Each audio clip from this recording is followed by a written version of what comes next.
જનતા પાર્ટીનું આંદોલન ચાલે છે, તમારા મત પ્રમાણે યોગ્ય છે કે અયોગ્ય છે?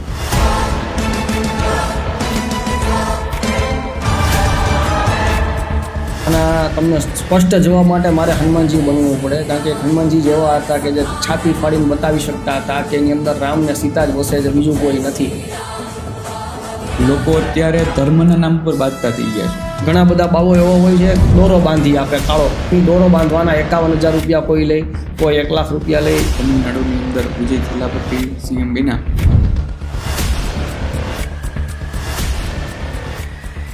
એમના પ્રશાસનમાં બધું સાચું હોય ખોટું હોય શું હોય ને મને નથી એક વસ્તુ ફેસથી ક્રાંતિ નથી આવતી, વિચારોથી આવે છે. જો ફેસથી આવતી હોત ને તો કદાચ ભગતસિંહ, ચંદ્રશેખર આઝાદ, સરદાર વલ્લભભાઈ પટેલ આ બધા અંગ્રેજોને ભગાડવા માટે કાફી હતા. દેશમાં અત્યારે કયા મુદ્દાઓ છે કે જેની ઉપર કામ સૌ પ્રથમ થવું જોઈએ? મુદ્દાઓ તો દેશમાં ઘણા બધા છે, પણ ખાસ કરીને બીજેપી વિશે તમારે શું કહેવું છે?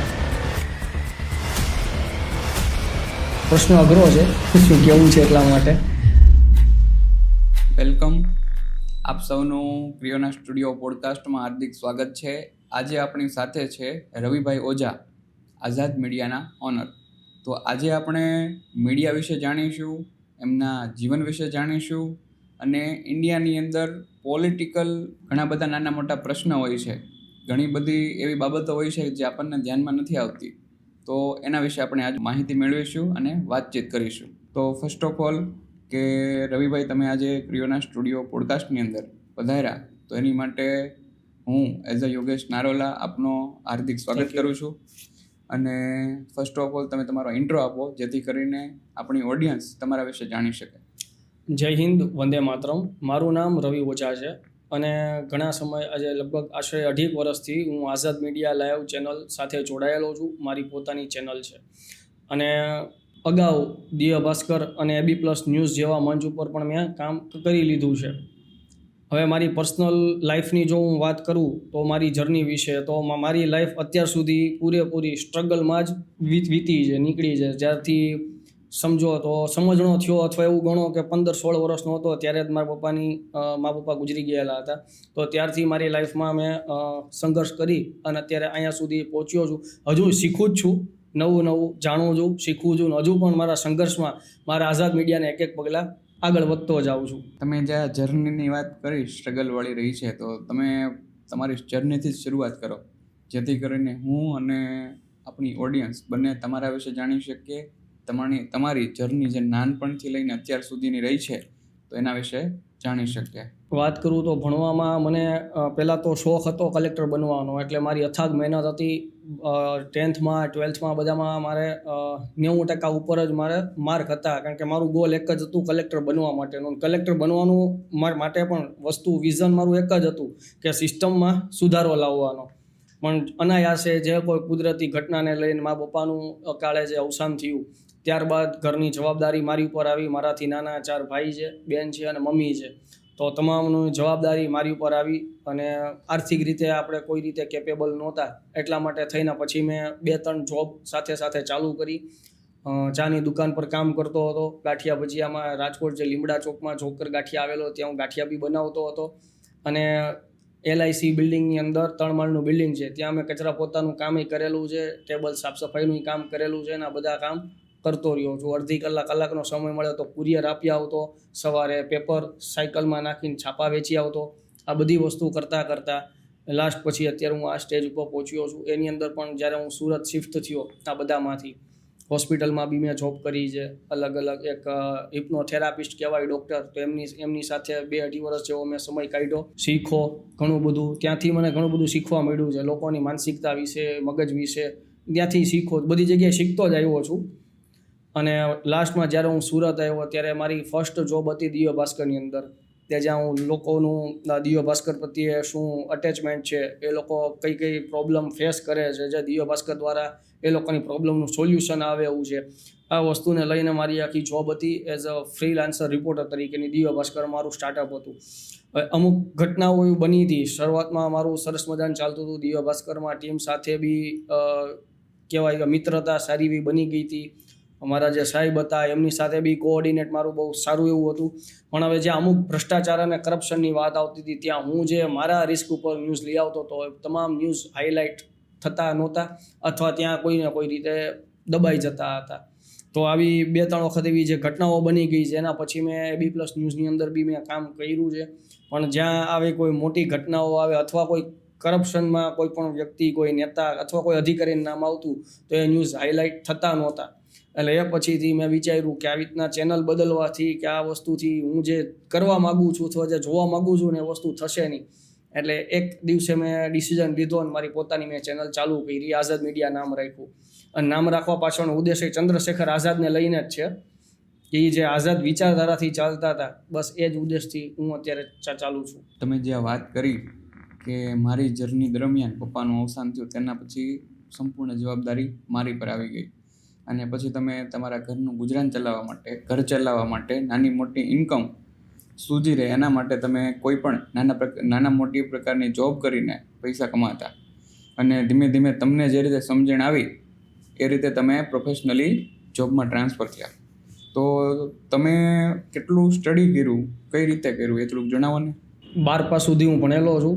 કોલેજ એમ તો SY સુધી કરી છે પણ અધૂરી છે, એટલા માટે 12th પાસ જ છું હું અત્યારે. અને હાલ અત્યારે મારું માસ કોમ્યુનિકેશન ઓફ જર્નાલિઝમ અને પોલિટિકલ સાયન્સ ઓફલાઈનમાં મારે અત્યારે ચાલુ છે સ્ટડી. ઓકે, તમે આટલો ટાઈમ થઈ ગયો છતાં પણ તમે જે આ ભણવાની એટલે કે શીખવાની દાનત મૂકી નથી ને, એ રિયલીમાં જોરદાર છે. એમ લોકો અત્યારે કેવું હોય કે મૂકી દે, એમ જેમ કે સ્ટુડન્ટ જ્યારે ભણતા હોય ને ત્યારે પણ એને ભણવામાં રસ ન હોય અને તમે આ ઉંમરે પણ નવું શીખવામાં માનો છો, એ ખરેખર લોકો માટે પ્રેરણાદાયક છે. એમ હું એવું માનું છું કે આપણે જ્યાં સુધી જીવીએ છીએ ને ત્યાં સુધી લાઈફ અને સમય આ બે વસ્તુ આપણને કંઈક ને કંઈક શીખવાડે છે. આપણે એમાં કેટલું શીખવું એ આપણા ઉપર ડિપેન્ડ કરે છે. શું સારું શીખવું કે ખરાબ શીખવું એ પણ આપણા ઉપર આધાર રાખે છે. તમે તમારા બિઝનેસની શરૂઆત કઈ સાલથી કરી હતી? મારે આઝાદ મીડિયાની શરૂઆત આશરે 2024માં જુલાઈ મહિનાથી મેં કરેલી હતી. ત્યારે સ્ટાર્ટઅપમાં મેં બધી જગ્યા પર કામ કરેલું હતું પણ મારી પાસે કોઈ એવી ડિગ્રી નહોતી કે હું જે તટસ્થ પત્રકાર કહી શકાય એવી મારી પાસે ડિગ્રી નહોતી, પણ નોલેજ હતું. એટલે મેં સામાન્ય રીતે શરૂઆત કરી ગામડાઓમાંથી એક વ્યક્તિ લીધા જેમને લખતા, બોલતા અને વાંચતા આવડતું હોય, જે લોકોની તકલીફ જોઈ શકતો હોય અને સમજી શકતો હોય. મેં આવા લોકોની પસંદગી કરી. મેં કોઈ એજ્યુકેટેડ નહોતા લીધા, મેં કોઈ ભણેલા નથી લીધા. અને આ બધા ગામડામાંથી લગભગ મેં સ્ટાર્ટઅપમાં 5-7 રિપોર્ટરથી મેં ચાલુ કર્યું હતું કે જે ગામડાના નાના પ્રશ્નો હોય, રોડ રસ્તાના હોય, કાદવ કીચડના હોય, ખેડૂતને કોઈ સામાન્ય તકલીફ છે, ગ્રામ પંચાયતમાંથી કોઈ કામ નથી થતા, તો આવા બધા પ્રશ્નો લઈને મેં મારી ચેનલની શરૂઆત કરી હતી. ધીરે ધીરે હું અરજી કરતા શીખો, RTI કરતા શીખો, સરપંચ સાથે જવાબ લેતા શીખો, ગવર્મેન્ટમાંથી જવાબ લેતા શીખો. એ 7માંથી આગળ વધતા અત્યારે મારા ચેનલની અંદર 45 રિપોર્ટરો છે અત્યારે. તો તમે જે આ રિપોર્ટરોને મેનેજ કઈ રીતે કરો છો? હવે વાત આવે 45 લોકોને જે મેનેજ કરવાની, તો મોસ્ટ ઓફ અત્યારે 2 વર્ષના સમયગાળા દરમિયાન લગભગ રિપોર્ટરો મારા એટલા ટ્રેન થઈ ગયા છે કે એની રીતે પોતે જાતે જ શોધે છે કે કયા ગામની અંદર શું તકલીફ છે. મારે લગભગ એવો ઓર્ડર કે એવું કંઈ કરવું નથી પડતું કે જેથી કરીને એ લોકો હું ઓર્ડર કરું પછી ફોલો કર્યા પછી કામ થાય છે. સામેથી જ મારી પાસે કોઈ પણ ગામમાં તાલુકામાંથી આ વિડીયો આવે છે, બધું રેડી કરે છે અને હું હજુ હાલની તકે પણ મારી જાતે જ હું બનાવું છું. ગ્રાફિક્સ બી હું કરું છું અને એડિટિંગ હું મારી જાતે જ કરું છું. અને સાથે એક બેન છે, હું જ્યારે અવેલેબલ નથી હોતો ત્યારે મારી અવેજીમાં એ અત્યારે કામ કરે છે. ટોટલી બધું વર્ક મેનેજ થઈ જાય છે, કંઈ પ્રશ્ન નથી આવતો એવું છે? હા, થઈ જાય. અને તમે જે આ બિઝનેસની શરૂઆત કરી તો એમાં ગવર્મેન્ટ સાઈડથી કંઈ ઓબ્જેક્શન અથવા તો કંઈ રિજેક્શન આવ્યું એવું કંઈ કરું? શરૂઆતમાં નવું ચાલુ થયું એટલે પત્રકારનો ટેગ લાગેલો હોય ને, એટલે કોઈ પણ આપણે જે યુવાન હોય ને થોડોક જુસ્સો હોય કે હું આમ કરું, હું તેમ કરું. એટલે આવો અત્યારે જુસ્સો થોડોક મારામાં હતો. એટલે મેં જે 2-3 કહેવાય ને હળકતા મુદ્દા એવા મેં 2-3 લીધા હતા કે જે ખબર નહોતી કે કદાચ આવા તકલીફ પડશે એવી, પણ ભાવના એવી હતી કે ભાઈ જે ચેનલ નવી છે તો આના થકી હું કંઈક લોકોના પ્રશ્નો સરકાર સુધી પહોંચાડું અથવા એને પબ્લિકમાં લઈ આવવું કે જેથી વધારેમાં વધારે લોકો જોવે. ન્યાય તો પછીની વસ્તુ છે, અહીં આપણે ગવર્મેન્ટના હાથમાં છે, આપણે પહોંચાડવાનો પ્રયાસ કરવાનો કોશિશ કરી શકીએ. એટલે 2-3 જે મુદ્દાઓ હતા એક મંદિરનો મુદ્દો હતો ને અત્યારે હું નામ નથી લેતો, એટલે એક મંદિરનો મુદ્દો હતો જે ખરેખરમાં જોવા જાવ તો ભગવાનનું બી અપમાન હતું, લોકોની આસ્થાનું અપમાન હતું. તો એનો મેં એક સ્ટિંગ કરીને વિડીયો લીધો હતો, જે મેં હાઇલાઇટ કર્યો હતો. મારું સ્ટાર્ટિંગ જ ત્યાંથી હતું. એટલે પછી ઘણી બધી ધમકી આવવા લાગી, ઘણાએ મને આતંકવાદી પાકિસ્તાની ઘણો બધો જાહેર કર્યો હતો, કારણ કે ભગવાનનું વસ્તુ હતી એટલા માટે. પણ થોડોક સમય ગયો, સમય જતાં જ્યારે આ વસ્તુ બીજી ચેનલોવાળાએ લીધી, જેમાં કે એબીપી અસ્મિતામાં આ વસ્તુ આવી હતી, પણ 7-8 દિવસ પછી આવી હતી. જ્યારે વિડીયો મારો વાયરલ થઈ ગયો હતો વધારે પડતો, પછી એ લોકોએ અંદર ખાને તપાસ કરીને કદાચ લીધું હશે કે ઝી ન્યૂઝવાળાએ લીધું હતું. પછી લોકોએ ત્યારે એ મુદ્દાને હાઇલાઇટ કર્યો અને ત્યારે ગવર્મેન્ટ એની ઉપર સ્ટે બી લીધું અને જે કંઈ કરવાનું હતું એ કર્યું. પણ જ્યારે મારું સ્ટાર્ટઅપ હતું ત્યારે મેં જે બથોડા લીધા હતા, આપણી દેશી ભાષામાં કહું તો ત્યારે આ વસ્તુ મેં ફેસ કરી. સેકન્ડ ટાઈમ પછી વસ્તુ એવી થઈ હતી કે સેકન્ડ ટાઈમની અંદર જ્યારે લગભગ આશરે 2-2.5 વર્ષ પહેલાંની વાત છે કે જ્યારે ચોમાસાનો જ માહોલ હતો, શરૂઆત હતો અને આપણા માનનીય વડાપ્રધાન નરેન્દ્રભાઈ મોદીના જન્મદિવસનો સમય હતો, 17 તારીખ જેવું હતું. એટલે આપણે સુરતમાં સરદાર વલ્લભભાઈ પટેલની મહારેલીનું આયોજન હતું. એટલે હું મારે નવસારી બાજુ જોવાનું હતું અને ત્યાં નર્મદા પાસે નર્મદાનો ડેમ બંધ કરીને રાખેલો હતો. મોદી સાહેબને બર્થડે ગિફ્ટ કરવા માટે ત્યાં એ લોકો પાણી છોડવાના હતા એનો જન્મદિવસ દિવસે. ત્યારે ઉપરવાસમાં ભારે વરસાદને કારણે પાણીનો સંગ્રહ એટલો બધો થયેલો હતો કે જો એને કદાચ એકાદ દિવસ રોકીને છોડવામાં આવે તો હજારો ઘર, ગામ તબાહ થઈ શકે એમ હતું. નુકસાની ભયંકર હતી. પણ ત્યારે આપણે આ વસ્તુનો અંદાજો નહોતો. હું મારા કામમાં લાગેલો હતો ત્યારે. અને જ્યારે એમના જન્મદિવસને દિવસે બપોરે લગભગ 11:30 આજુબાજુ આપણા મુખ્યમંત્રીના હસ્તે ડેમના પાટિયા ખોલવામાં આવ્યા, ત્યારે જોતામાં 1:30-2 વાગતા તે ખાલી કલાકના સમયગાળાની અંદર હજારો લોકો બેઘર થઈ ગયા હતા, પશુ તણાઈ ગયા હતા, ખેતરને નુકસાન થયું હતું, ઘરની અંદર કોઈના ખાવાનું રહ્યું નહોતું. આ સમયે મેં એવું વિચાર્યું હતું કે બીજું તો આમાં કંઈ થઈ શકે એવું નથી, કારણ કે એક રીતે કુદરતી ઘટના પણ છે, વરસાદ વધારે છે, ઘટના કુદરતી છે, પણ આ લોકોએ રોકી રાખ્યું એ માનવ સર્જિત આફત છે. એટલે વસ્તુ બંને ભેગી થઈ હતી. એટલે મેક્સિમમ મેં ત્યાં સુધી જે મારા 2-3 રિપોર્ટર હતા એના થકી મેં ત્યાં પહોંચવાનો પ્રયાસ કર્યો, લાઈવ કર્યું કે લોકોને જે કાંઈ મદદ મળી શકે એવા આપણે પ્રયત્ન કર્યા. એ વસ્તુને લઈ અને મેં ફેસબુક લાઈવ કરેલું હતું. પહેલાં સ્ટાર્ટિંગમાં 2-3 જે મારા ઓળખીતા ખેડૂત મિત્રો હતા એને મેં લાઈવમાં જોઈન્ટ કર્યા. સો એના પછી જે આજુબાજુના ગામના હતા એ બધા લાઈવમાં જોડાયા. અમુક સૌરાષ્ટ્રથી જોડાયા, ખેડૂત નેતા આગેવાન છે હરેશભાઈ પૂજારા એ જોડાયા, પાલભાઈનો કોન્ટેક્ટ થયો તો એ બી લાઈવમાં આવ્યા હતા. એટલે આવું જોતાં લગભગ મારું લાઈવ 3 વાગ્યા સુધી ચાલેલું હતું, 3-3:30 સુધી. એમાં અને ખેડૂતો જોડાયા, પોતાની પરિસ્થિતિ લાઈવમાં બતાવી, ઢોર ઢાખર તણાતા હતા એ બતાવ્યું, ઘરનું અનાજ બધું બગડી ગયું હતું, નદીમાં વહેતું હતું એ બધું બતાવી દીધું. આ બધું થઈ ગયા પછી મારું લાઈવ મેં જસ્ટ બંધ કર્યું હશે, અડધી કલાક જેવું થયું હતું. ત્યારે થોડાક જોશમાં મેં કીધું એમ જુસ્સામાં જોશમાં આવી અને કદાચ આપણાથી ઉશ્કેરણીજનક બોલાઈ ગયું હોય, બોલવાના ઇન્ટેન્સ ન હોય બોલવાનો, પણ જે લોકોને નુકસાન થઈ જાય, નુકસાનને જોઈ અને ગમે નાકમાં પાણી આવી જાય, કારણ કે આખા વર્ષની મહેનત, 2 વર્ષની મહેનત જો પાણીમાં તણાતી જોઉં તો ગમે તકલીફ થવાની છે. આ વસ્તુ થઈ ત્યારે મેં મારું જ્યારે લાઈવ બંધ કર્યું ત્યારે સરકારને તકલીફ પડી હશે મારા લાઈવથી, કદાચ આ બધું બોલવાથી ને બતાવવાથી, એટલા માટે મને અરેસ્ટ કરવાની પ્રોસેસ કરી હતી. અને મારા ઘરે તે 5-7 પોલીસની ગાડી આવી અને મને લઈ ગયેલા હતા. 1.5 દિવસ હું રહીને આવેલો છું. ખાલી માફીનામા માટે જ મને રાખેલો હતો. માફીનામું આપી દે તો કદાચ મને વચ્ચેથી જ છોડી મૂકતા હતા, પણ મારી કોઈ ભૂલ નહોતી એટલે મેં માફીનામું માગ્યું નહોતું. અને પછી જેલમાં ગયા પછી ઘણા બધા જાગૃત નાગરિકો, આ ખેડૂતો બધા ત્યાં સપોર્ટમાં આવેલા હતા અને એ લોકોએ પ્રોસેસ કરી. 1.25 દિવસમાં મને પાછો બહાર લઈ આવ્યા છે. તો આ ઘટના 2 વર્ષ પહેલાંની છે અને આવી વસ્તુ થયેલી છે જે લોકોને, ઘણા ખરા લોકોને હજી હાલમાં પણ ખબર નથી. તો રિયાલિટીમાં આવું કરવું જોઈએ કે ન કરવું જોઈએ? પહેલો પ્રશ્ન તો એ કરવું જ જોઈએ. આ રિયાલિટીમાં જોવા જાવ તો અમે એક આણંદના નાપડ ગામના અમારા એક રિપોર્ટર હતા મુકેશભાઈ કરીને, એને અમે ગુમાવ્યા છે એક સામાન્ય RTIની બાબતમાં. સરપંચ દ્વારા જે ગામની અંદર ખોટા કાર્યો થતા હતા, ગ્રાન્ટમાં જે ગેરરીતિ થઈ હતી, લગભગ મેં બધું તપાસ કરવાની ચાલુ કરી તો સમથિંગ 21 લાખ જેવી ગેરરીતિ પકડાઈ હતી. અને મારા ત્યાં રિપોર્ટરને મારા કહેવાથી મેં જે ત્યાં હું એમની પાસે પ્રોસેસ કરાવતો હતો, વિડીયો લેવડાવતો હતો, આ બધા વસ્તુને લઈ અને એ લોકોએ જે દિવસે મામલતદાર પાસે જવાનું હતું ત્યારે મારા રિપોર્ટર ગયેલા હતા, મુકેશભાઈ રાઠોડ હતા એ, અને ત્યાં ગયા પછી એ લોકોએ બહાર નીકળી અને જે ચપાચપી કરી એનું માથું ભીત સાથે ભટકાયું. પછી સેકન્ડ ટાઈમ પેલું પાણીની ટાંકી આવે સિમેન્ટની, એની સાથે 2-3 વખત પછાડ્યું, જેને લઈને ભાઈ 2-3 દિવસ આઈસીયુમાં દાખલ હતા અને પછી એમને પોતે અંતિમ શ્વાસ લીધા. અંતિમ વિડીયો બી આપણે ફેસબુક પર મૂકેલો હતો. એટલે ઘણીવાર કેવું છે, સત્યની લડાઈ લડવાની અંદર કદાચ જીવ ગુમાવવા પડે તો આ તૈયારી સુધી પણ રાખવી પડે.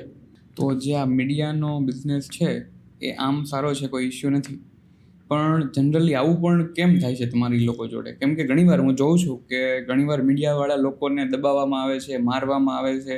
કદાચ કોઈ એવા મોટા લોકોની ભૂલથી પણ જો ક્લિપ લેવાઈ ગઈ હોય કે સમાચાર લેવાઈ ગયા હોય કે જે સાચું છે એને લોકો સુધી પહોંચાડવાની મીડિયા દ્વારા પ્રયત્ન કરવામાં આવતા હોય, તો એને લોકો દ્વારા, ગુંડાઓ દ્વારા કે ગવર્મેન્ટ દ્વારા પણ દબાવવામાં આવતા હોય છે.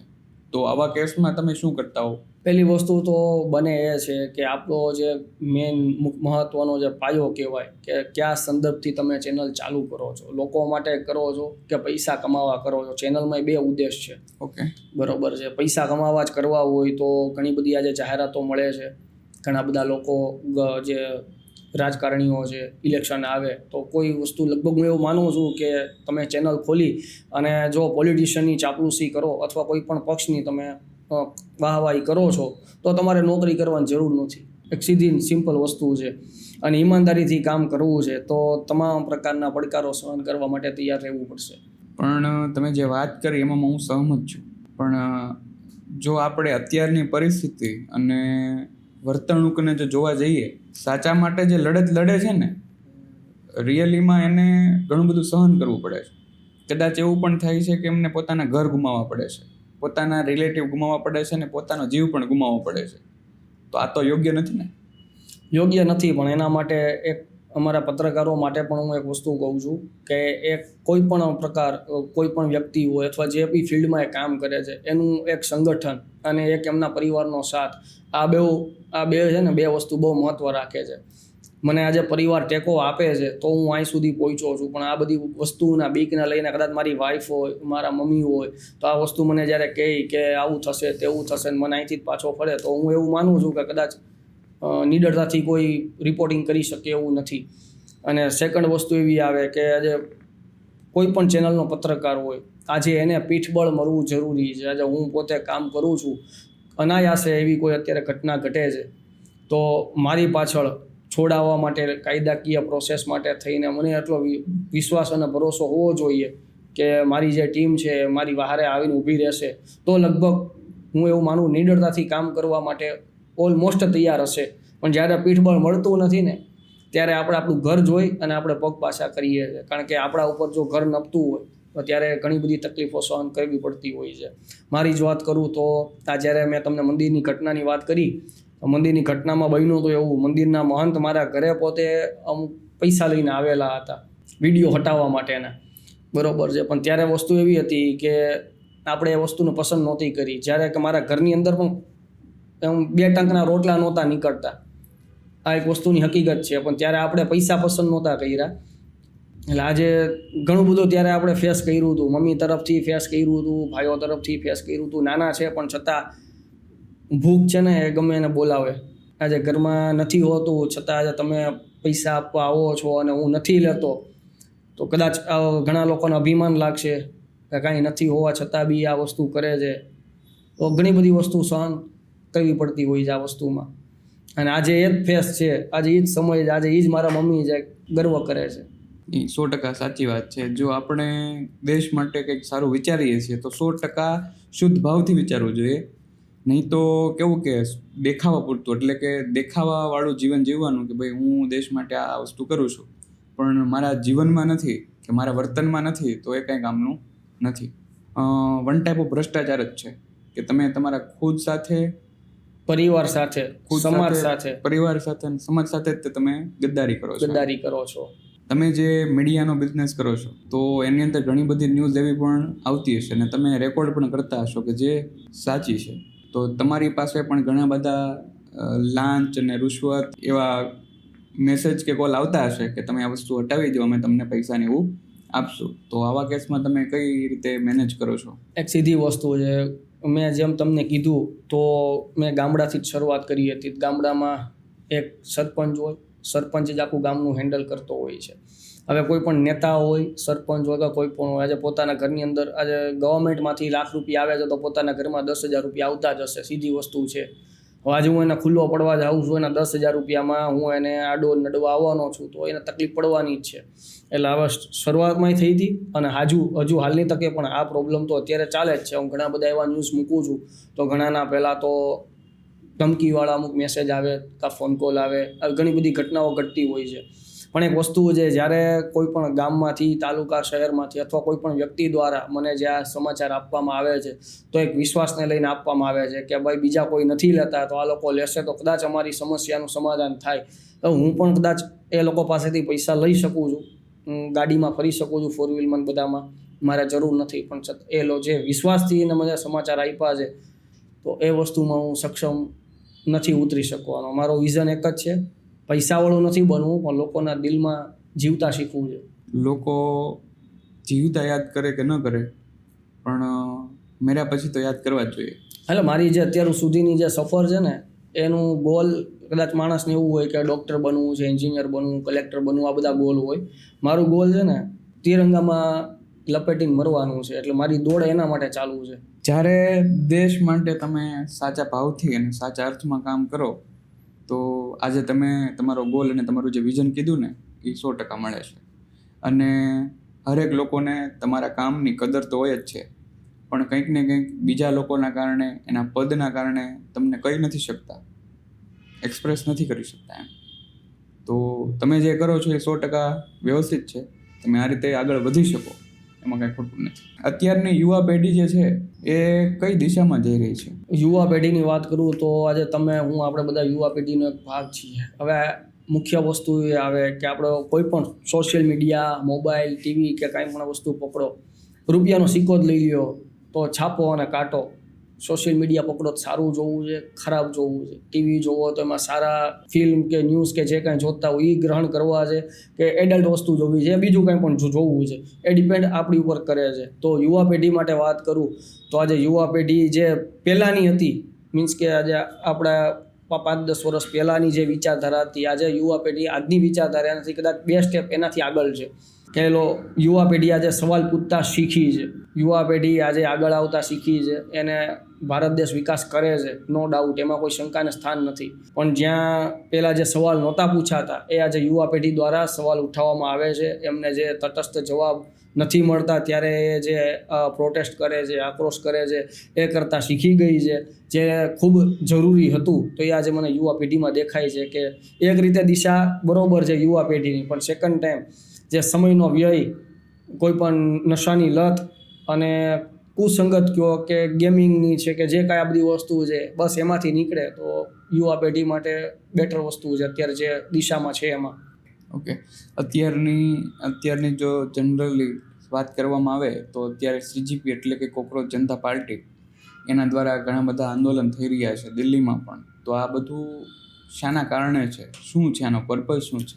મુખ્ય મુદ્દો એવો હતો કે જે નીટની એક્ઝામ સ્ટુડન્ટોએ આપી હતી અને પેપર ફૂટ્યું, રીનીટ થઈ, 21 સ્ટુડન્ટોએ આત્મહત્યા કરી. તો એને લઈને આ કોકરોચ જનતા પાર્ટીનું આંદોલન એ લોકો ઘણા સમયથી માંગ કરી રહ્યા હતા. જેનો ફાઉન્ડર અભિજીત દીપકે છે, શરૂઆત એને એક સોશિયલ મીડિયાના માધ્યમથી અમેરિકાથી બેઠા કરી હતી. એક ગુહાર કરી, અચાનક લોકોમાં જાગૃતિ આવી કે XYZ જે કાંઈ થયું આઈ ડોન્ટ નો, પણ 4-5 દિવસમાં સબસ્ક્રાઈબર કે ફોલોવર એના મિલિયનમાં જતા રહ્યા. અને આ બસ આંદોલનનું આહવાન કર્યું, દિલ્હી પર ભેગા થયા. અને અત્યારે જે ધર્મેન્દ્ર પ્રધાનના રાજીનામાની માંગ ચાલી રહી છે, આ લોકોના વળતર માટેની માંગ ચાલી રહી છે. તો એમાં કહેવાનો એક વિદ્યાર્થીઓને કહેવાનું છે, કોકરોચ જનતા પાર્ટીનો ખરેખરમાં શું ઉદ્દેશ છે એ મને નથી ખબર. કોના દિલની અંદર શું ચાલે છે એ હું નથી જાણતો. પણ જો વાત વિદ્યાર્થીઓની હોય તો જે લાઠીચાર્જ થયો એના માટે આપણે ખરેખર દુઃખ અનુભવીએ છીએ કે પોલીસ દ્વારા જે અત્યાચાર કરવામાં આવ્યો એ વસ્તુ ખોટી છે. અને સાથે સાથે જે વિદ્યાર્થીઓ પણ નીટની કે કોઈ પણ UPSC GPSC એક્ઝામ આપો છો તો મારું એક સીધી વસ્તુ છે કે વારંવાર પ્રયત્ન મૂકીને સીધા આત્મહત્યાના વિચાર કરવા ન જોઈએ કે ના કરવી જોઈએ. આત્મહત્યાથી કોઈ વસ્તુનો રસ્તો નથી.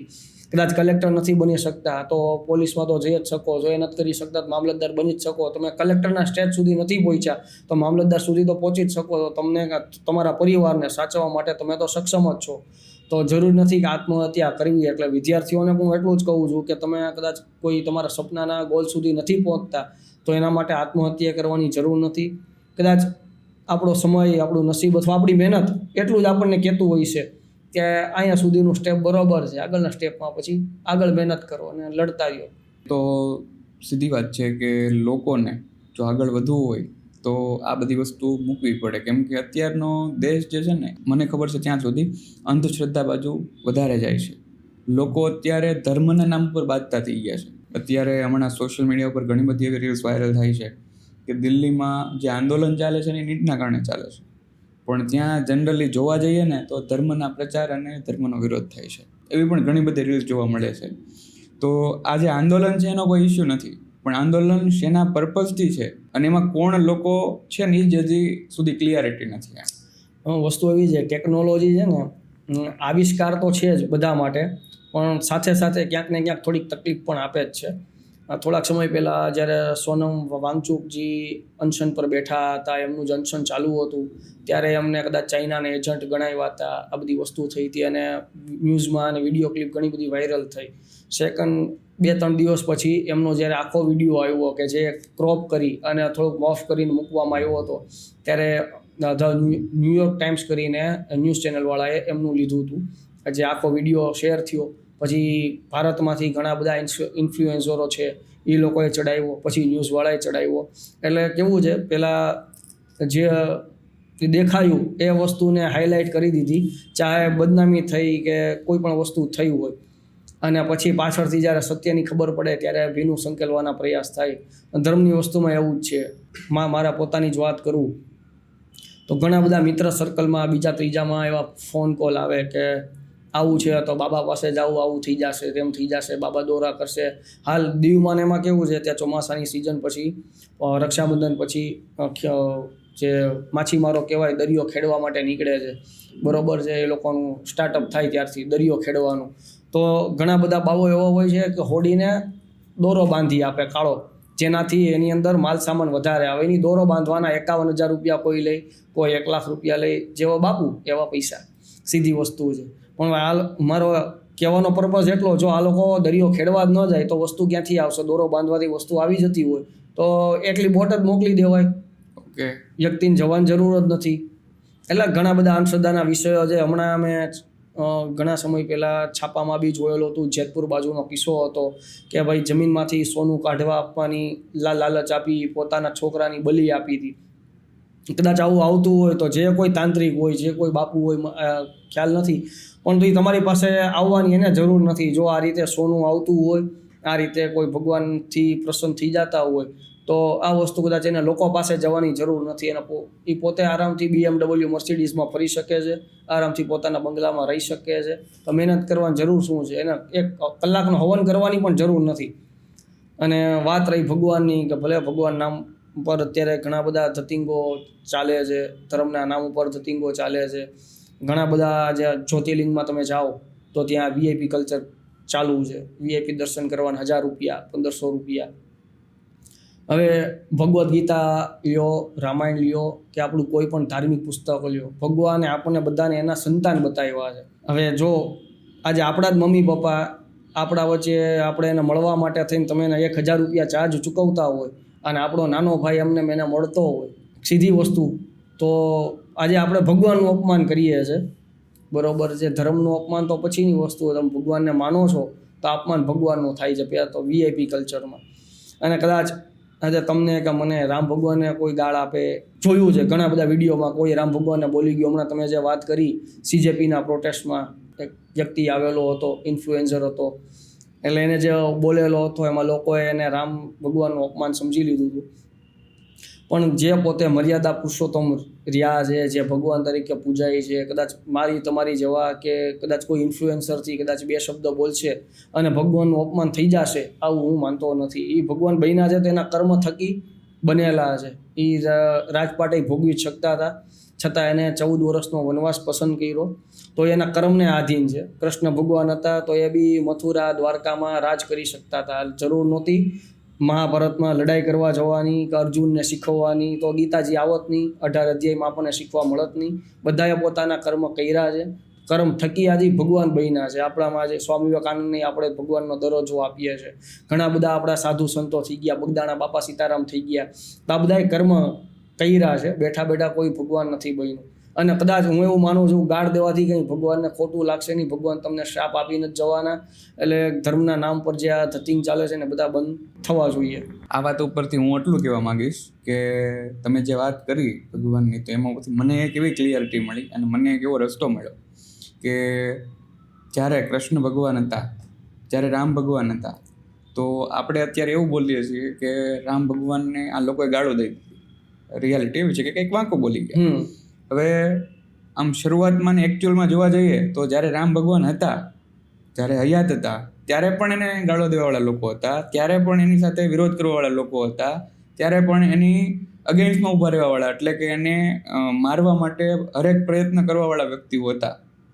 બરાબર છે? તો ત્યારે એના માટે કોઈ લોકો ઉશ્કેરાતા નહોતા. ભગવાન એની રીતે બધું કરતા, મહેનતથી તો બધું કમ્પ્લીટ થઈ ગયું. અત્યારે ભગવાનના નામે લોકો એ જે કંઈ ગાળ દીધી, કંઈક બોલી ગયા, અગેન્સ્ટ કોઈ પણ વ્યક્તિ બોલ્યા, તો એનું જે કંઈ બોલેલું છે એ પોતાની ઉપર લઈને પોતે લડવા માટે, પોતે પ્રતિ ઉત્તર આપવા માટે જાય છે. એના કારણે કંઈક ને કંઈક નાના મોટી દખલો થાય છે. અત્યારે હિન્દુ મુસલમાન વચ્ચેની પણ લઈ લ્યો, બીજા કોઈ ધર્મ હોય તો એની વચ્ચેની પણ લઈ લો. એક સીધી વસ્તુ છે, ભારતના ઝંડાને ને આપણે ત્રિરંગો નામ આપ્યું છે. એમાં 3 કલર છે, એટલે કેસરી પણ છે, સફેદ છે ને લીલો છે. આજે જે કોઈ ધર્મને માને છે ને એ કેસરી કલરને ફોલો કરે છે. બરોબર છે? કેસરી કલર એટલે આપણો ભગવાનનો કલર કે જે કોઈ સમજો ધર્મનો કલર તો કેસરી છે. તો મુસલમાન લોકો એવી રીતે જ લીલા કલરને ફોલો કરે છે. અને સફેદ કલર છે તો એ શાંતિનું પ્રતીક છે. તો જો આ બધી વસ્તુ ભેગી નથી હોતી ને તો આપણો ભારતનો રાષ્ટ્રધ્વજ પણ અધૂરો છે. એવી રીતના માણસની અંદર એકતા નથી ને તો આપણો ભારત દેશ અધૂરો છે. 100%ની વાત છે કે દેશમાં જો આ ઝંડા ઉપરથી જ આમ દેખાઈ આવે છે કે ભાઈ બધાની મંતવ્ય અને બધાના ચોઈસ અલગ અલગ છે, તો એના કારણે જ કંઈક ને કંઈક અધૂરા પણ દેખાય છે. CJP જે કોકરોચ જનતા પાર્ટી છે એ દિલ્હી પોતાનું માંગ લઈને ગયા છે, તો એ તમારા મત પ્રમાણે યોગ્ય છે કે અયોગ્ય છે? હું એવું કહું તો આના તમને સ્પષ્ટ જવાબ માટે મારે હનુમાનજી બનવું પડે, કારણ કે હનુમાનજી જેવા હતા કે જે છાતી ફાડીને બતાવી શકતા હતા કે એની અંદર રામ ને સીતા જ વસે છે, બીજું કોઈ નથી. એટલે સીધી વસ્તુમાં હું કહું તો કોના દિલમાં કોના મનમાં શું ચાલે છે, એના ફાઉન્ડર હોય કે એના પ્રવક્તા છે, CJPના જે કોઈ હોય, એ કોઈ અધિકારિક તો પાર્ટી નથી. પહેલી વસ્તુ ત્યાં એક સોશિયલ મીડિયા થકી ઊભી થયેલી પાર્ટી છે. કદાચ એ ચૂંટણી લડવા જાય તો બી એને બહુ સમય લાગી જાય. અને એ અત્યારે જે માંગ લઈને બેઠા છે, તો પણ જે એજ્યુકેશનમાં પારદર્શિતાનો સૌથી મોટો મુદ્દો છે. એ લોકોનો બીજો મુદ્દો એવો છે કે જે નીટની એક્ઝામમાં સ્ટુડન્ટોએ આત્મહત્યા કરી છે, એમના વળતરના ભાગરૂપે એમને પરિવારોને 1-1 કરોડ રૂપિયા મળવા જોઈએ. અને ત્રીજી વસ્તુ છે, સોનમ વાંગચુકને એમના માર્ચની અંદર, એમના જે પ્રોટેસ્ટ ચાલે છે એમની અંદર એમને લઈ આવવામાં આવે, એમની સાથે રાખવામાં આવે. આ 3 વસ્તુની માંગ લઈને એ લોકો અત્યારે જે દેખાવો કરી રહ્યા છે. પણ જો દેશપ્રેમ હોય ને તો શાંતિથી પોતપોતાના વિસ્તારમાં, મેં પોતે આ અભિયાન ચલાવ્યું હતું, મેં પોતે આ અભિયાન 20 તારીખે ચલાવ્યું હતું, પણ મારો ચલાવવાનો આખો હેતુ અલગ હતો. મેં ઘરે બેઠા બેઠા બધાને પ્રોટેસ્ટ કરાવ્યું હતું. ભૂખ્યા નથી રહી શકતા, ખાઓ, જનગણ મને ખાલી બોલો, અને બસ સ્ટુડન્ટને કે વિદ્યાર્થી જે કોઈ ભણે છે એને એજ્યુકેશનમાં આવનારા સમયમાં પારદર્શિતા મળે, આવનારા સમયમાં કોઈ પેપર ચોરી ન થાય, બસ એનું એક માંગ કરી અને સોશિયલ મીડિયા પર પરિવાર સાથે આ વિડીયો અપલોડ કરો. આપણે એક નાની એવી મુહિમ ચાલુ કરી હતી, જેમાં ઘણા ખરા લોકોએ ભાગ લીધો હતો અને ઘણા ખરા લોકોએ નહોતો લીધો. જે માનતા હતા, જેને લાગતું હતું બરોબર છે, એ લોકોએ આમાં સપોર્ટ આપ્યો હતો અને આમાં આગળ વધ્યા હતા.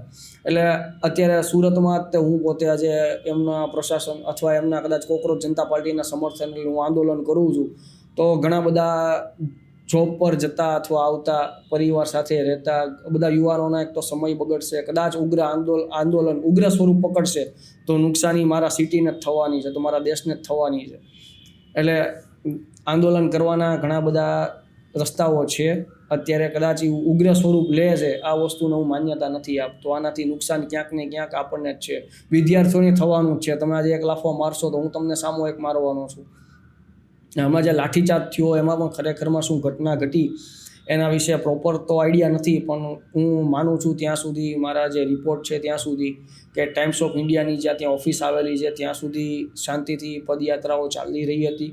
પછી ત્યાં જે બેરિકેડ લાગ્યા અને પોલીસવાળાએ ત્યાં રોકવા માટે પ્રયત્ન કરેલા હતા, કારણ કે ઘણા બધા નેતાઓ હતા ત્યાં, મંત્રીમંડળ બધું સંસદ ભવનમાં બી હાજર હતું. ક્યાંક ને ક્યાંક એમના ઓર્ડર હોય કે જે કોઈ હોય, આને લઈ અને પોલીસ અધિકારીઓ કે જે આર્મીના જવાનો હોય બધાએ રોકવાની કોશિશ કરી હતી. પછી એ દરમિયાન ત્યાં શું ઘટના બની કે જે લાઠીચાર્જ કરવો પડ્યો, ઘણા બધા વિદ્યાર્થીઓને લાગ્યું, ઘણી વિદ્યાર્થીઓ સાથે અડપલાઈ થયા, આવી વસ્તુ ઘટના સામે આવી છે.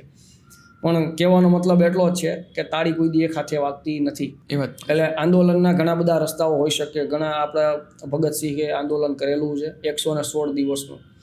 મિઝોરમના એક મહિલા હતા, એને અંદાજિત 14-15 વર્ષ આંદોલન કરેલું હતું પોતાનું. ભગતસિંહે 116 દિવસ ભૂખ્યા તરસ્યા આંદોલન કરેલું હતું. બરોબર, ત્યારે અંગ્રેજોનો સમય હતો, વસ્તુ અલગ હતી, પણ આના કરતાં વધારે ખરાબ સમય ત્યારે હતો. જો ત્યારના સમયમાં બી શાંતિપૂર્ણ આંદોલન થઈ શકતું હોય તો અત્યારે આપણી માંગને આપણે વધુ બુલંદ બનાવી જ શકીએ છીએ, તો કંઈક નવા રસ્તાથી, નવા પ્રકારથી, જેથી કરીને દેશની ગરિમાને નુકસાન ન પહોંચે, વિદ્યાર્થીઓને માર ન ખાવા પડે. કારણ કે ગુજરાતમાં તમે જોયું હતું લાસ્ટ જ્યારે પાટીદાર અનામત આંદોલન થયેલું હતું ત્યારે અમુક એની માંગોને લઈને જ થયું હતું, પણ જ્યારે આંદોલન ઉગ્ર બન્યું ત્યારે 14-15 પાટીદારો દીકરોના શહીદ થયા હતા, જીવ ગયેલા હતા. તો નુકસાની એમના પરિવારને જ છે. બરાબર છે. બાકી લોકો તો બધા ભૂલી જ જવાના છે, થોડોક સમય થશે એટલે બધું ભૂલી જશે. લોકોને ભૂલવાની ટેવ બહુ સારી છે. ગુજરાતમાં મોરબી કહેવાય ને, ગુજરાતની પ્રજા છે ને ખમીરવંતી છે. ગમે એવી ઘટના બનશે, આપણે તક્ષશિલાનો કાંડ લઈ લો, મોરબીની ઘટના લઈ લો, ભૂલી જશે. એમ ત્યાં બી આખા દેશ વિદેશમાંથી કે દેશભરના છોકરાઓ છે ત્યાં પ્રોટેસ્ટ કરે છે. કોઈ પણને કંઈ થશે તો પર્સનલ તો કોઈ જવાબદારી લેવા માટે તો સક્ષમ છે નહીં, પરિવારનું સંતાન ગુમાવવાનું છે. એટલે આ પ્રમાણે આ ઉગ્ર આંદોલન કરવાને બદલે કોઈ નવી તકનીક અપનાવી, નવો રસ્તો અપનાવી, વૈકલ્પિક રસ્તો અપનાવી અને પોતાની માંગ પૂરી થાય. માંગ બરોબર છે, વ્યાજબી છે, એમની માંગ સાથે આપણે એગ્રી છે, પણ રસ્તો કદાચ આ ન હોવો જોઈએ, હું એવું માનું છું. એ વાતમાં હું પણ તમારી સાથે છું. એનું કારણ કે અત્યારના યંગ જનરેશન જેને હજી એજ્યુકેશન પૂરું થતું આવે છે અથવા તો રનિંગ છે, એ લોકોની પાસે આટલી એઝ એના ફાધર લેવલની કે એના ગ્રેન્ડફાધર લેવલની સમજણ નથી હોતી. સમજણના અભાવ સાથે એ વ્યક્તિ કોઈ વસ્તુ જોવે છે અને માની લે છે, તો એવું એને ન કરવું જોઈએ. જેમ કે જ્યારે સભા ચાલતી હોય, આંદોલન ચાલતું હોય ને એક જણો એનો જે પ્રવક્તા હોય એ બોલતો હોય, તો એની વાતમાં આવીને કે એની વાતમાં ન આવીને, અથવા તો કોઈ એના બીજા સાથી મિત્રો હોય એની વાતમાં આવીને અડપલા કરવા કે બીજી કોઈ ઘટના કરવી કે પથ્થરમારો કરવો, આ વસ્તુ જે છે એ ન થવી જોઈએ. આંદોલન છે તો આંદોલનની રીતે થવું જોઈએ, શાંતિથી થવું જોઈએ, એવું મારું માનવું છે. ગવર્મેન્ટના બિહાફમાં જાઓ છો અથવા તેના અગેન્સ્ટમાં જાઓ છો તો 100% છે કે રૂલ્સનું ઉલ્લંઘન થશે તો તકલીફ તો થશે, એમાં કાંઈ કોઈ બાંધછોડ કરશે નહીં. અત્યારે કદાચ કોઈ પોલીસવાળાને મારી પણ લીધું અથવા તો કોઈ સ્ટુડન્ટને પણ મારી લીધું, પણ ઘટના લોકો ભૂલતા નથી. નહીં પરિવાર ભૂલે કે નહીં ગવર્મેન્ટ ભૂલે, તો કંઈક ને કંઈક વળતર બંને તરફથી ચૂકવવું પડશે.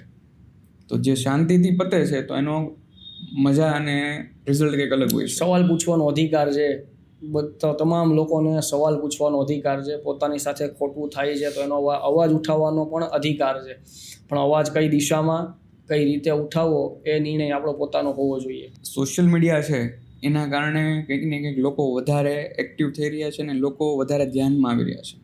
અત્યારે આ CGPનું જોઈ લ્યો તો ટોટલી સોશિયલ મીડિયા પર જ છે, એટલે કે સોશિયલ મીડિયા થ્રુ જ આગળ વધેલા છે. તો આને લોકો જે ટૂંકમાં જોઈને જે લોકો સમજી લે છે તો માની લે છે, એવું થવું જોઈએ કે ન થવું જોઈએ?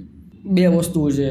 કહેવાય છે કે ઘણી વખત આંખે દેખેલું છે ને એ સત્ય હોતું નથી, અને ઘણી વખત કાને સાંભળેલું પણ સત્ય હોતું નથી. એટલે ઇન્સ્ટાગ્રામની રીલો, મારી પાસે 2 દિવસ પહેલાં એક સમાચાર આવેલા હતા કે આંદોલન દરમિયાન 2 વ્યક્તિના 2 સ્ટુડન્ટના મોત થયા છે. 2-3 ન્યૂઝવાળાએ બનાવી પણ નાખ્યા હતા. જ્યારે પોસ્ટ ઇન્સ્ટાગ્રામ પર વાયરલ થઈ ત્યારે ફટાફટ કોકના ધ્યાનમાં આવ્યું એટલે બધા બનાવવા માંડ્યા. અત્યારે ટેકનોલોજી આપણે બહુ સરસ મજાની વિકસાઈ ગઈ છે કે પીટીઆઈ છે, ફેક્ટ ચેક છે, આ ઘણી બધી એપ્લિકેશનો આવે છે કે જે તમારી ન્યૂઝને ખરાઈ કરે છે કે ખરેખરમાં આ કોઈ ઘટના ઘટી છે કે નથી ઘટી, અને પછી તમે એને પારદર્શિતાના રૂપ ઉપર તમે બિહાફ ઓફ તમે ન્યૂઝ પ્રકાશિત કરી શકો છો. તો આ જે ઇન્સ્ટાગ્રામના કોઈ પણ વિડીયો છે અથવા આ છે તેને સંપૂર્ણપણે 100% સાચા માની લેવા આવું હું માનતો નથી. કારણ કે બતાવો મારે જેટલું લોકોને દેખાડવું છે તો હું એટલું એને દેખાડવા માગું છું, તો હું એટલી વસ્તુ હું શેર કરીશ. જે લોકો મારું નથી જોવાના, સીધી વસ્તુ કહું, હું બધાને અત્યારે એવો સંદેશો આપું કે ભાઈ તમે તમાકુ મૂકો, દારૂ બંધ કરો, આ કરો, પણ ઘરે જઈને હું પોતે કરતો હું એનો વિડીયો નથી બનાવવાનો, પણ ખાતા હોય છે એને બંધ કરાવવા જઈશ ત્યારે હું વિડીયો બનાવીને મારો પ્રચાર કરીશ. તો આ બે વસ્તુ આ સોશિયલ મીડિયાના પાસા આ વસ્તુના છે કે શરૂઆત કરો, સત્ય તપાસો, ખરેખર ઊંડાઈથી જુઓ.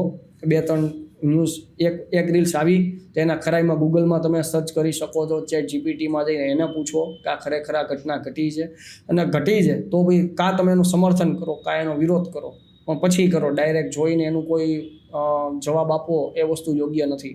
જોઈને માની લેવું કે સમજી લેવું ને એની ઉપરથી સીધી જ એક્શન લઈ લેવી એ યોગ્ય નથી. અત્યારની જે યુવા પેઢી છે એ રાજનીતિમાં વધારે રસ ધરાવે છે, અને ઘણી અત્યારની યુવા પેઢી રાજનીતિ તરફ જઈ રહી છે. તો આમાં તમારું શું કહેવું છે?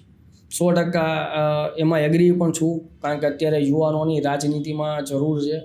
જે ઘણી બધી તકલીફોમાંથી અત્યારે દેશ કે આપણું રાજ્ય જે નીકળી રહ્યું છે બરોબર, તો એમાં યુવા પેઢીની ખાસ જરૂરિયાત છે. કારણ કે એ જે તકલીફ ભોગવે છે તો એ પોતે એને સમજી શકશે અને એના ઉકેલ લાવવામાં મદદ કરશે. પણ રાજનીતિમાં આવો ને ત્યારે એક વસ્તુ ધ્યાન રાખવાની, અંધભક્ત નહીં બનવાનું. કોઈ પણ પક્ષના હોય, ભાજપ હોય, કોંગ્રેસ હોય, આમ આદમી પાર્ટી હોય, કોકરોચ જનતા પાર્ટી હોય, કોઈના પણ અંધભક્ત નહીં બનવાનું. જાગૃત નાગરિક બની અને રાજનીતિ કરાય. લોકોના વિશ્વાસથી જે મત મેળવા છે બરોબર, તો એ મતનો ઉપયોગ વિશ્વાસથી થવો જોઈએ, અને જે લોકોએ આપણામાં જોઈ અને આપણને મત આપ્યા છે તે પ્રમાણે કામ કરે. યુવાનો રાજનીતિમાં આવશે તો આવનારા સમયમાં ઘણા બધા પરિવર્તનો આવશે, હું એવું માનું છું. બળાત્કારની ઘટનાઓ ઘટે છે, અમુક જે ઘણી બધી વસ્તુઓ છે કે જે ન થવી જોઈએ થાય છે, તો એમાં બદલાવ યુવાનો સિવાય કોઈ નહીં લાવી શકે, એ પણ 100% સાચી વાત છે. સોશિયલ મીડિયા થ્રુ લોકો જલ્દી આગળ વધી જાય છે. જેમ કે અત્યારે જ હમણાં તમિલનાડુની અંદર વિજય થેલાપતિ સીએમ બન્યા, તો એમની ઘણી બધી રીલ્સો ફરતી થઈ ગઈ, એમણે કરેલા કામો ફટાફટ ફરતા થઈ ગયા. એક તો ઓલરેડી એ ઓલરેડી એક તો એક્ટર છે જ, અને એક તો પહેલેથી જ નામ અને નેમ ફેમ તો છે જ, સાથે સાથે એમને રાજનીતિમાં પણ રસ છે, રાજનીતિમાં એન્ટર થયા તો એમના પ્રશાસનમાં અને એના સાથે લોકો ઘણા બધા ઊભા રહ્યા, અને એમનો એણે લાભ પણ લીધો અને મેળ્યો. તો એ તમિલનાડુની અંદર સીએમ બન્યા તો અત્યારના ડેઈલીના રૂટીનમાં એનું જે કાંઈ પણ રૂટીન હોય છે, જે કાંઈ પણ સારા કામ કરે છે, તો લોકો સોશિયલ મીડિયા થ્રુ વધારે વાયરલ થાય છે, જોવે છે. તો એમાંથી બધું સાચું હોય ખોટું હોય શું હોય ને મને નથી એક વસ્તુ તમે કીધું એના ઉપરથી એક એક્ઝામ્પલ તરીકે બી હું લઉં છું, અને પછી તમને વિગતથી થોડીક વાતે કરું કે પહેલાં આજથી 10-12 વર્ષ પહેલાં કોઈ પણ મંદિરના લગભગ સોશિયલ મીડિયા પર આપણે વિડીયો જોવા મળતા નહોતા. યસ, બરોબર છે. કોઈ ભગવાનના વિડીયો જોવા નહોતા મળતા, કોઈ હવન થતા હોય, કોઈ અમારા ગોર બાપા હોય કે જે કોઈ કર્મકાંડના વ્યક્તિ હોય, આ લોકોના વિડીયો તમને જોવા મળતા નહોતા. હવે થોડોક સમય બદલાયો છે, બધાને હાઇલાઇટ થવાનો અભરખા જાગ્યા કે શોખ જાગ્યો છે. પણ સોશિયલ મીડિયા વૈચારિક ક્રાંતિ લાવવાનું એક માધ્યમ છે, હું એવું માનું છું. ફેસથી ક્રાંતિ નથી આવતી, વિચારોથી આવે છે. જો ફેસથી આવતી હોત ને તો કદાચ ભગતસિંહ, ચંદ્રશેખર આઝાદ, સરદાર વલ્લભભાઈ પટેલ આ બધા અંગ્રેજોને ભગાડવા માટે કાફી હતા. ચે ગ્વેરા છે તો એના તો આજે પોસ્ટર જ એટલા બધા છપાયેલા છે ટી શર્ટોમાં, બુક્સની અંદર, બરોબર છે, કે એ પોતે ખાલી પોસ્ટરથી ક્રાંતિ લઈ આવેલા હતા. ચે ગ્વેરાએ ખાલી પોસ્ટરથી ક્રાંતિ લઈ આવેલા હતા. જો સોશિયલ મીડિયાની વાત આવે ને તો અત્યારે સુપરસ્ટાર કહું ને તો ચે ગ્વેરા હોઈ શકે, જો એ નીતિથી આપણે જોઈએ ને ચાલતા હોય તો. એટલે ઘણા સમય પહેલાં આપણે કોઈ મંદિરોની રીલો કે આ તે કોઈ વસ્તુ જોતા નહોતા, ત્યાં તમે જોશો એટલે મહાકાલ ભૈરવ દાદાની મંદિરના તમને કોઈ પૂજા કરતા હોય, પૂજારી હોય, હવન કરાવશે, જોરથી મંત્રોચ્ચાર કરતા હોય, રીલ આવશે, તમે જુઓ એટલે આપણે આ જગ્યાએ જવું છે, આ કરાવવું છે. ખરેખરમાં ત્યાં શું થાય છે, આ એક મંદિરની વાત કરું છું, મેં પોતે અનુભવ કરેલી વસ્તુ છે, એટલા માટે કે મધ્યપ્રદેશના ભોપાલ પાસે ગામ આવેલું છે, ત્યાં એક ભૈરવ દાદાનું મંદિર છે. ખરેખર ઈ આસ્થાનું કેન્દ્ર છે. ભગવાન હંમેશા તમે હોય કે હું હોય, ભગવાન બધાનું સારું ઈચ્છે, હજી કોઈનું ખરાબ નથી કરતા, ખરાબ વ્યક્તિ કરે છે. અથવા ત્યાં બેસનાર વ્યક્તિના જીભમાં કદાચ સરસ્વતી નહીં હોય તો જેથી કરીને બીવડાવે છે, ડરાવે છે કે XYZ જે કાંઈ હોય તે. પણ ભગવાન કોઈ દિવસ એમ નથી કહેતા કે રવિ ત્યાં મારું કામ નથી કર્યું એટલે હું તને તેલમાં તળીશ કે ફલાણું કરીશ, તને મંગળ નડે છે, તને શનિ નડે છે. એટલે ઘણા બધા મંદિરો આવા છે કે જેનું કોઈ ફેમ નહોતું, કોઈ ઓળખતું નહોતું, બસ નજીકના સોસાયટીના લોકો ત્યાં જતા, પગે લાગતા, દર્શન કરતા. પછી એને ચગાવવા માટે, મંદિરની આવક વધારવા માટે થઈ અને ઉપયોગી થાય છે સોશિયલ મીડિયા. હું એવું માનું છું કે ભગવાનને પ્રખ્યાત કરવાની જરૂર જ નથી. પ્રખ્યાત છે એટલે તો આજે પુસ્તકોમાં છે, એટલે જ આજે મંદિરે બેઠા છે, તો એનો તમે વિડીયો બનાવીને તમે કોને વાયરલ કરવા જાઓ છો? એટલે સોશિયલ મીડિયા છે ને એ ફેમ લેવા માટેની વસ્તુ અત્યારે બની ગઈ છે, પણ ખરેખરમાં ત્યાં જોવા જાવ તો આજથી 5 વર્ષ પહેલાં આપણી જ વાત કરું ને તો ફેસબુકનો જમાનો હતો. આજે ઇન્સ્ટાગ્રામ જે ચાલે છે એના કરતાં પહેલાં ફેસબુક ચાલતું હતું. લખતા હતા મોટા ભાગે, લાઈવ નહોતા થતું બરાબર, પણ લખાણ થતું હતું. લખાણથી લોકો પાસે મેસેજ પહોંચતો હતો. આપણી જ વાત કરું ફેસબુકની તો. એટલે વિચારોની ક્રાંતિ કરવી હોય ને તો સોશિયલ મીડિયા થકી થાય છે. બાકી અત્યારે હું એવું માનું છું કે અસત્ય અને સત્ય બતાવવા માટે થઈ અને સોશિયલ મીડિયા પર હાઇલાઇટ થવાની વસ્તુ છે આ. દેશમાં અત્યારે તમારા મત પ્રમાણે કયા મુદ્દાઓ છે કે જેની ઉપર કામ સૌ પ્રથમ થવું જોઈએ? મુદ્દાઓ તો દેશમાં ઘણા બધા છે, પણ ખાસ કરીને રોજગારીનો મુદ્દો, આરોગ્યનો મુદ્દો, પછી સ્ત્રી માટે જે રક્ષણ માટેના કાયદાઓ છે, ખેડૂતો માટેના જે છે, તો આ બધી વસ્તુને પ્રથમ પ્રાધાન્યતા આપવી જોઈએ. પહેલાં તો ગામડાની અંદર, તાલુકાની અંદર પ્રાથમિક સુવિધાઓ હોવી જોઈએ. રોડ, રસ્તા, લાઇટ, પાણી જે માણસની કોમન જરૂરિયાત છે, રોજની જે તકલીફો રહેતી હોય છે, આમાંય ધ્યાન આપવું જોઈએ. આ બધી વસ્તુમાં પહેલાં ગુજરાત સરકારે ધ્યાન આપી અને બસ આમાં કટિબદ્ધ બનીને જો નાના લોકોની તકલીફો કદાચ દૂર કરતી જશે ને તો જે લોકો પાસેથી આક્રોશ મળે છે, આ બધી વસ્તુ મળે છે, તો કદાચ એને સામનો ઓછો કરવો પડશે. બીજું મારા ધ્યાનમાં હજી એક વસ્તુ છે કે અત્યારના સમય દરમિયાન ઘણા બધા ગામડાઓ અને શહેરોમાં પણ અમુક લોકો એવા છે કે જેમને આપણા રૂલ્સ રેગ્યુલેશન, ઇન્ડિયાના રૂલ્સ અને રેગ્યુલેશનની કોઈ નાની મોટી જાહેરાતો હોય છે, કોઈ નાની મોટી યોજનાઓ હોય છે, તો એનો ખ્યાલ નથી હોતો. તો ખ્યાલ નથી હોતો ને તો એના કારણે એનો લાભ નથી લઈ શકતા કે એ પ્રોપર એની સામે કંઈ ફાઇટ નથી કરી શકતા. તો એના માટે મીડિયા કઈ રીતે ઉપયોગી થાય? 2 વસ્તુ છે. મેં કીધું એમ એજ્યુકેશન બહુ મહત્ત્વની વસ્તુ છે. ભલે તમે કદાચ વધારે પરિસ્થિતિનો સંજોગ વસાત કદાચ નથી વધારે ભણી શકતા તો કાંઈ વાંધો નહીં, પણ એટલીસ્ટ તમને એટલા તો અનુભવ અથવા એટલું તો જ્ઞાન હોવું જોઈએ કે તમને લખતા, વાંચતા અને બોલતા આવડે છે. નો ડાઉટ ગવર્મેન્ટ દ્વારા બી ઘણી બધી ટીવી ચેનલોમાં પણ જાહેરાત થાય છે, ન્યૂઝ ચેનલોમાં બી પ્રકાશિત કરવામાં આવતી હોય છે યોજનાઓ બધી. સોશિયલ મીડિયા દ્વારા, ગૂગલ દ્વારા પણ જણાવવામાં આવતું હોય છે. એટલે આવી બધી યોજનાઓનો લાભ લેવા માટે થોડીક મહેનત આપણે કરવી પડે છે. મને કોઈક તૈયાર બેઠીને થાળી આપી જાય, મને ભૂખ લાગે ત્યારે, અને હું જો ખાઈ લઉં છું તો એ વસ્તુ અલગ છે, અને મને ભૂખ લાગે હું ગોતવા જાઉં અથવા બનાવીને ખાઉં છું, તો આ બંને વસ્તુમાં ઘણો બધો તફાવત છે. એટલે જે લોકો જાણતા નથી યોજનાઓ વિશે, તો લગભગ તો એવી કોઈ યોજના નથી કે જેની સરકાર દ્વારા કે મીડિયા દ્વારા કે કોઈ પણ દ્વારા જાહેરાત ના થઈ હોય. સરપંચ દ્વારા બી જાહેરાત થતી હોય છે, ગામમાં પેલું પેન્ટ કરીને યોજનાઓ હાલની તકે બી લખાય છે, આજે ન્યૂઝપેપરોમાં બી પ્રકાશિત થતી હોય છે. અને મોબાઈલ લગભગ આજે બધા યુઝ કરે છે. ગામડાની અંદર બી એન્ડ્રોઈડ ફોન યુઝ થાય જ છે, શહેરોમાંય થાય છે, બધી જગ્યાએ થાય છે. તો ગૂગલ દ્વારા બીજી ત્રીજી એપ્લિકેશનો, ઇન્સ્ટાગ્રામ, ફેસબુક, આ બધી રીલ્સ અને ટાઈમ વેસ્ટ કરવાની જગ્યા પર સરકારની કઈ કઈ યોજનાઓ છે આ બધી વસ્તુ જાણે તો કદાચ લાભ બહુ વધારે મળી શકે એમ છે. સાથે સાથે કાયદો પણ શીખવો એટલો જ જરૂરી છે. ભણવાની જરૂર નથી. મોબાઈલની અંદર PDF આવે છે, આર્ટિકલ આવે છે, બધું સાથે સાથે વાંચતા જશો તો કાયદો શું કહેવા માગે છે. આજે ઘણા વિડીયો બનાવે છે, ટ્રાફિક પોલીસે ચાવી ખેંચી લીધી હોય ને તો વિડીયો બનાવીને સોશિયલ મીડિયામાં મૂકશે. ઘણા બધા લોકો ટ્રાફિક પોલીસને ગાળું આપશે, ઘણા એમ કહેશે કે આમ કરવું જોઈએ, તેમ કરવું જોઈએ. પણ જો ખરેખર એને કાયદાનું જ્ઞાન હશે તો એને એટલી ખબર હશે કે ટ્રાફિક પોલીસ પાસે કોઈ રૂલ નથી કે એમનું લાઇસન્સ માગી શકે કે ટ્રાફિક ચાવી કાઢી શકે. એ રૂલ્સ કોન્સ્ટેબલને આપેલો છે. પણ આપણી અજ્ઞાનતાના હિસાબે આ વસ્તુ થાય છે, જેના ભાગરૂપે કરપ્શન ઊભું થાય છે. તમે ત્યાં 500 રૂપિયા આપીને તમે નીકળવાની કોશિશ કરો છો. એટલે ભણતર જરૂરી છે.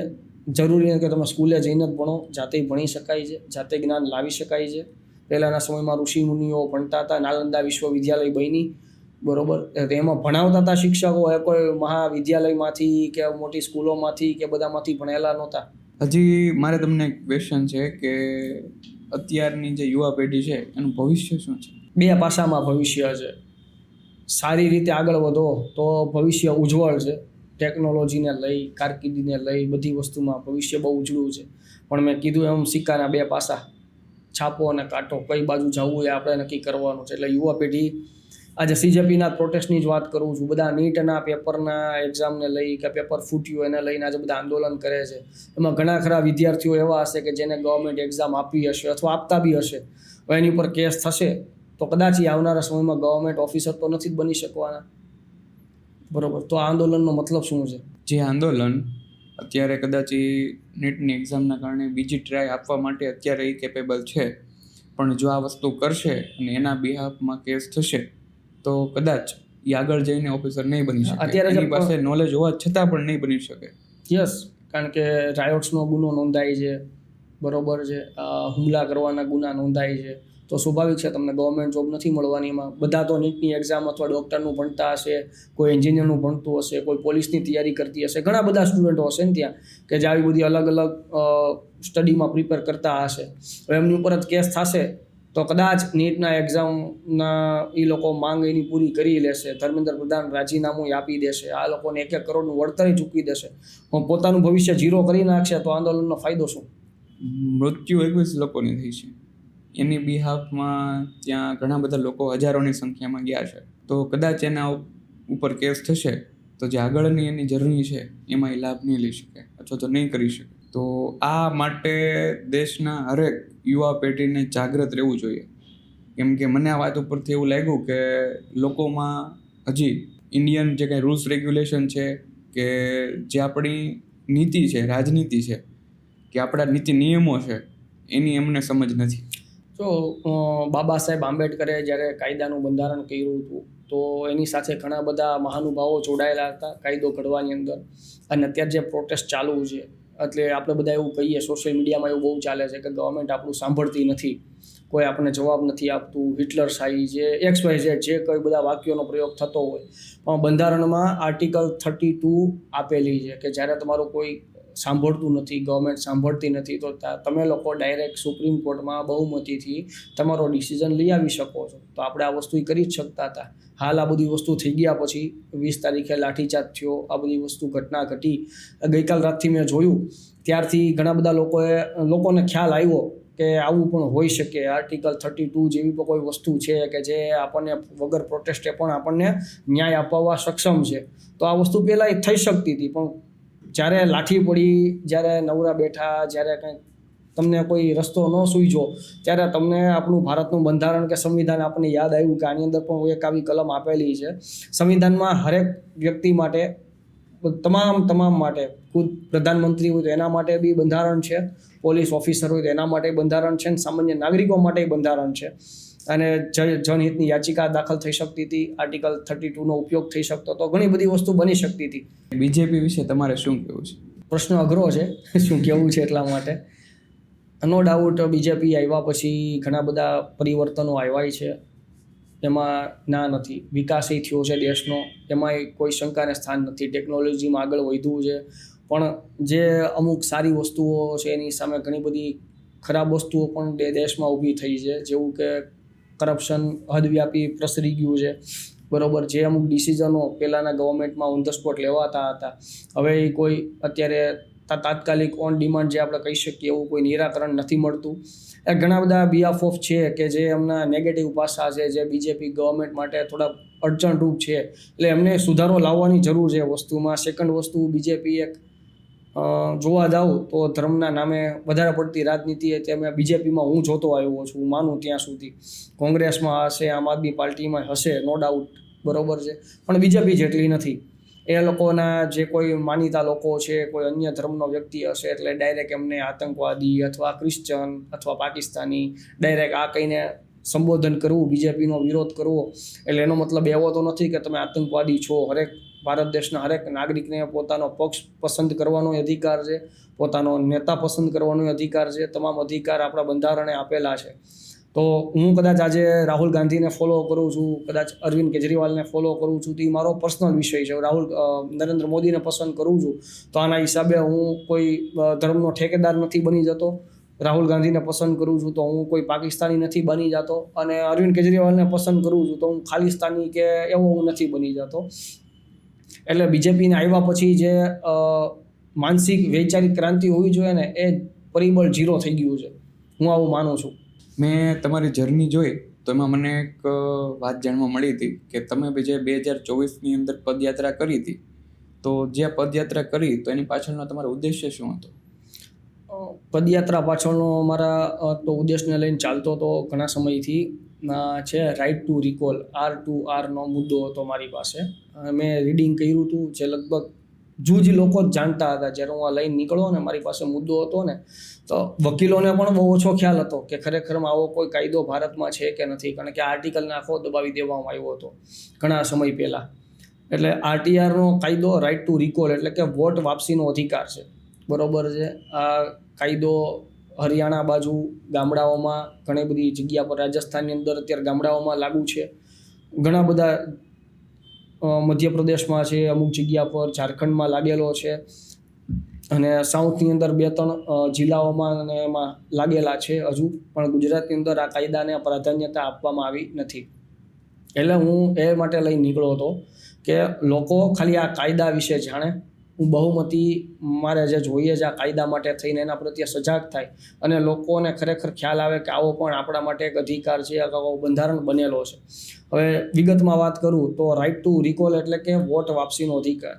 આજે જે આંદોલન થાય છે, અત્યારનો જ આપણે લાઈવ દાખલા ઉપર જ કહું છું, CJPનું જે પ્રોટેસ્ટ ચાલે છે દિલ્હી પર, તમામ છાત્રો આજે આખા ભારત દેશના ખૂણે ખૂણેથી ત્યાં ભેગા થયા છે દિલ્હી ખાતે. હવે હું સુરતમાં રહું છું, કામરેજમાં રહું છું. કામરેજના MLA સાથે મને પ્રોબ્લેમ છે, સોસાયટીના કામ નથી થતા. જે એમને વચનો આપ્યા હતા જીતતી વખતે કે હું રોડ રસ્તા સારા કરી દઈશ, હું તમારી જે કંઈ પ્રોબ્લેમ હશે શોર્ટ આઉટ કરી દઈશ, 2 વર્ષ વીતવા છતાં પણ જો એમના વાયદા વચન ઉપર ઊભા નથી રહેતા, તો કામરેજના લોકો, સુરતના લોકો બહુમતીથી 60%ની બહુમતીથી સિગ્નેચર અભિયાન, હસ્તાક્ષર અભિયાન, રાઇટ ટુ રિકોલમાં 3 કોલમ આપેલી છે, 3 અનુચ્છેદ છે. એમાં પહેલું આવે છે સિગ્નેચર અભિયાન, એટલે હસ્તાક્ષરથી લોકોની બહુમતીથી. 60% લોકો બીજો તમારા ફેવરમાં હોય છે. 60% લોકો એવું માને છે કે ખરેખરમાં વ્યક્તિએ કામ નથી કર્યું, તો આને અથવા કામ કરવું જોઈએ, અથવા આના બદલે હું કોઈ મારો પસંદનો વ્યક્તિ મૂકું જે અમારા લોકોના કામ કરે, તો એ અધિકાર આપણને આપે છે રાઇટ ટુ રિકોલ. બહુમતી સાથે કોર્ટની અંદર અને કલેક્ટરને એક લેખિત અરજી આવેદન આપવાનું હોય છે. આ આપ્યા પછી કોર્ટ દ્વારા જે કોઈ MP હોય, MLA છે, બરોબર છે, અને MLA થી નીચેના લોકોના કાયદો અત્યારે લાગુ પડે છે. ગુજરાતમાં કદાચ લાગુ થાય તો પણ ધારાસભ્યથી નીચેમાં આ તમામને કાયદો લાગુ પડે છે આ વસ્તુનો. એટલે આ વસ્તુ થાય ત્યારે કોર્ટ દ્વારા એમને 2 થી 4 મહિના જેવો નજીવો સમયગાળો આપવામાં આવે છે કે જે એમને વાયદા વચનો આપ્યા છે પૂરા કરવા માટે ખાતરી આપે અને પૂરા કરી બતાવે. અથવા તો જો એ કરી શકવા સક્ષમ નથી તો 60% જનતા જેને ચાહે તેને એમની જગ્યા પર ધારાસભ્ય બનાવી શકે છે કે જે એમના કામ કરી શકે. તો જો આ બંધારણ કદાચ આપણા ગુજરાતમાં લાગુ થાય તો હું માનું છું કે આ અત્યારે જે આંદોલનો થાય છે, જે પ્રોટેસ્ટ થાય છે, એ મહદઅંશે થશે, કદાચ બંધ થઈ જશે. કારણ કે 5 વર્ષ કોઈ બી વ્યક્તિના જીત્યા પછી એને એક વસ્તુ મગજમાં ફિક્સ છે કે 5 વર્ષ સુધી એનું કોઈ કાંઈ કરી શકવાનું નથી, એટલે એ રાજા 5 વર્ષનો રાજા જ છે. પણ રાઇટ ટુ રિકોલ કાયદો લાગુ હશે તો આ એક વસ્તુ એ બીક છે ને એ બધામાં હોવી જોઈએ, નાગરિકમાં હોવી જોઈએ, ધારાસભ્યમાં હોવી જોઈએ, પોલીસમાં હોવી જોઈએ. કાયદાનો ડર તો બધામાં હોવો જ જોઈએ. આપણે ટ્રાફિક તોડીએ છીએ તો બીક આપણને હોવી જોઈએ કે ચલણ આવશે ઘરે, અથવા પોલીસ રોકશે તો મેમો ફાટશે. તો એવી રીતે પોલીસને પણ આ જ ડર હોવો જોઈએ, ધારાસભ્યો હોય તેને આ ડર હોવો જ જોઈએ. અને આ ડર એટલે કે સંવિધાનનું પાલન કરવું, જાગૃત નાગરિક બનાવવા અને જવાબદાર નાગરિક બનાવવા, એના માટે આ કાયદો ગુજરાતમાં લાગુ થાય એવા મારા પ્રયાસ હજુ પણ ચાલુ છે. ગુજરાતની 60%ની જનતાની બહુમતી સાથે હજુ હું લોકોને એકઠા કરું છું, ભેગા કરું છું. બનતા હોય એટલે પહેલાં તો કાયદાનું ફેલાવો કરું છું વધારે પડતો તો, કે 60% સુધી બી મારો કાયદો આ પહોંચે, જે આપેલો છે એનું જ્ઞાન પહોંચે, આ વિશે અવાજ ઉઠાવે, ક્યાંય ઉગ્ર આંદોલન કરવાની જરૂર નથી, બધાની સિગ્નેચરની જરૂર છે, ખાલી બહાર આવીને સાથે આવેદન જ આપવાનું છે.